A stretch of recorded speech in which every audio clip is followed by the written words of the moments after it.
saya Nia Audina Nur Aprilia NIM 2101111000041. Di sini saya akan menjelaskan tentang Undang-Undang Nomor 11 Tahun 2020 tentang Cipta Kerja.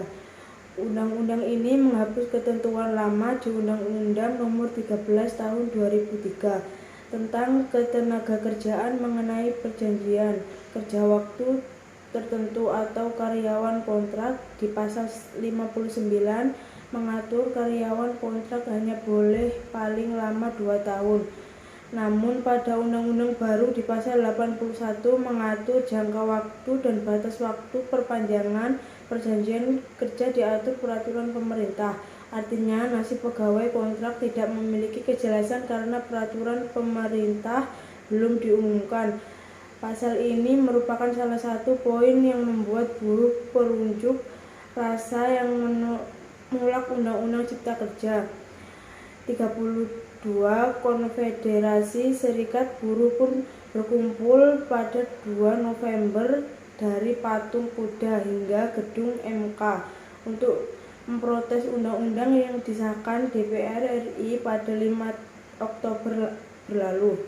Dalam kesempatan ini, Serikat Buruh di Konfederasi Serikat Pekerja Indonesia (KSPI) dan Konfederasi Serikat Buruh Seluruh Indonesia (KSBSI) memilih jalur hukum untuk menyelesaikan polemik Undang-Undang Kerja. Keduanya mengajukan berkas perkara uji materi terhadap UU Cipta Kerja.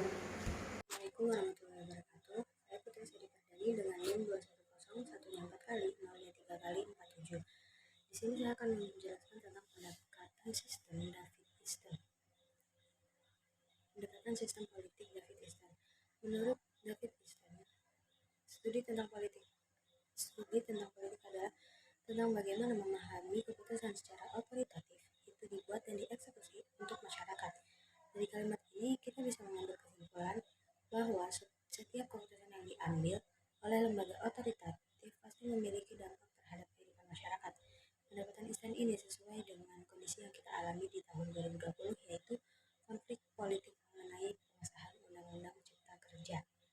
Banyak faktor yang muncul saat itu, yaitu ada pemerintahan, masyarakat swasta, masyarakat ekonomi, masyarakat sipil, lembaga perwakilan, dan akademisi.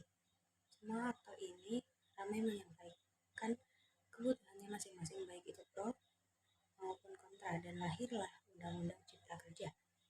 Dari masalah tersebut timbullah pertanyaan, yaitu mengapa Undang-Undang Cipta Kerja bisa ada dan dari manakah timbul undang-undang tersebut. Lalu apa reaksi setelah Undang-Undang Cipta Kerja muncul dan apa dampak yang dirasakan oleh sistem politik dari Presiden Jokowi tersebut. Sekian, selanjutnya akan disampaikan oleh rekan saya. Terima kasih. Assalamualaikum warahmatullahi wabarakatuh. Perkenalkan, saya Sarulandari NIM 2101111000037. Di sini saya akan menjelaskan tentang analisis teori sistem David Easton. Apabila dijelaskan berdasarkan teori David Easton, maka akan diperoleh model kebijakan sebagai berikut. 1. Input. Kebijakan tentang Undang-Undang Cipta Kerja Nomor 1 Tahun 2020. Tuntutan dan didukung oleh input sebagai berikut. Yang pertama, tuntutan, di mana banyak masyarakat melakukan demonstrasi, aksi-aksi untuk mengevaluasi Undang-Undang Cipta Kerja, seperti sejumlah kelompok buruh dan organisasi masyarakat sebelumnya berulang kali mengkritik proses pembahasan Omnibus Law yang mereka sebut tak transparan. Yang kedua, dukungan, di mana Presiden Jokowi mengatakan Undang-Undang Cipta Kerja diperlukan untuk menciptakan lowongan kerja di tengah pandemi COVID-19.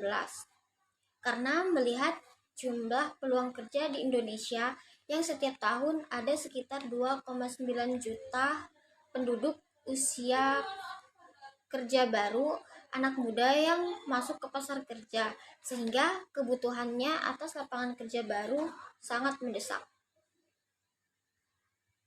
Assalamualaikum warahmatullahi wabarakatuh. Perkenalkan, nama saya Nia Monika. Saya dari kelas Hukum B.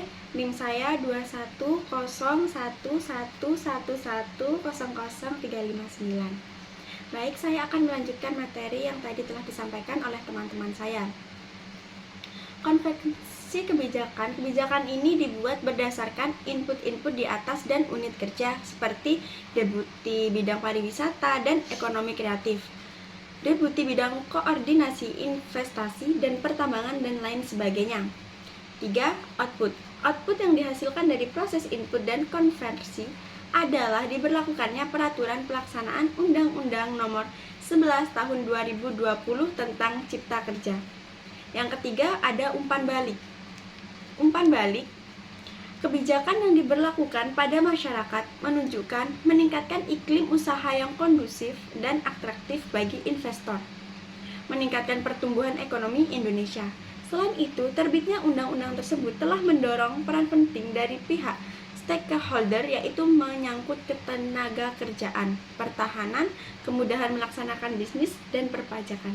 Sekian dari saya. Perkenalkan, nama saya Mary Dwi Kiki, NIM 2101111000014. Selanjutnya yaitu tentang lingkungan. Kebijakan Undang-Undang Cipta disebabkan oleh pengaruh lingkungan dalam dan lingkungan luar. Lingkungan dalam, sistem sosial dipengaruhi oleh masyarakat yang mengalami pengangguran yang disebabkan oleh masa pandemi. Dan banyak pengangguran adalah angkatan kerja dari generasi muda.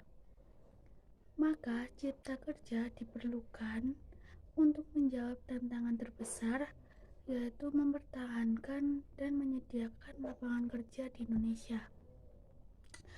Sedangkan lingkungan luar yaitu dipengaruhi secara tidak langsung oleh negara-negara maju yang fokus keinginan mempercepat investasi untuk mengejar pertumbuhan ekonomi.